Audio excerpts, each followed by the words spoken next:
Озын һорау язгандар, барыһын да укып тормайым, ләкин кыскаса шундый мәгънәле.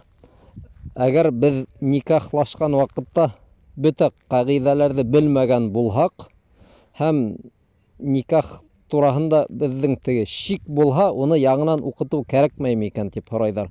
Мана кардәшләр, һезнең бит инде никахка керү вакытында бер-берегезгә ризалык белдергәнһегез. Ризамы, шаһиттар булганмы? Булган. Шунан һезнең вәлиегез опекун, атайыгызмы монда мәсәлән, яки бер туган агайыгызмы, атайыгызмы, ул буның турала белгән, каршы сыкмаган. Һезнең ирегез менән бергә яшәүегез ул зина дип аталмай. Һезнең никахыгыз барыбер бар, чөнки уның бөтә рөкөннәре лә үтәлгән. Шуга күңелегез тыныс булһын.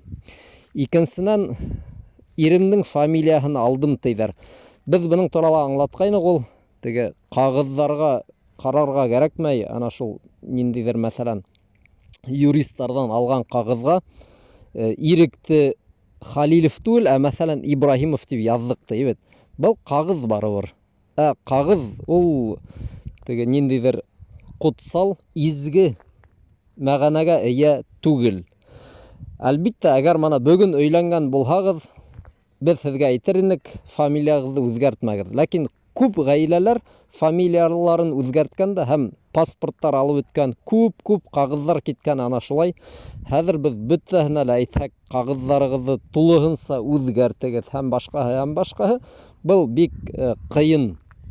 Шуга мана балаларыгызга һез аңлатырга тиешсез. Һезнең ысын фамилиягыз ошулай. Әгәр ата ягынан түгел, өләсе ягынан язылган икән икенче фамилия, улар белергә тиеш үзләренең ата ягынан, үзенең токымын, ата-бабаларын. Булай бөтә кагызларны йөреп үзгәртү, бундай кәңәш бирә алмайбыз. Чөнки бу бик кыен һәм күп акча талап итә.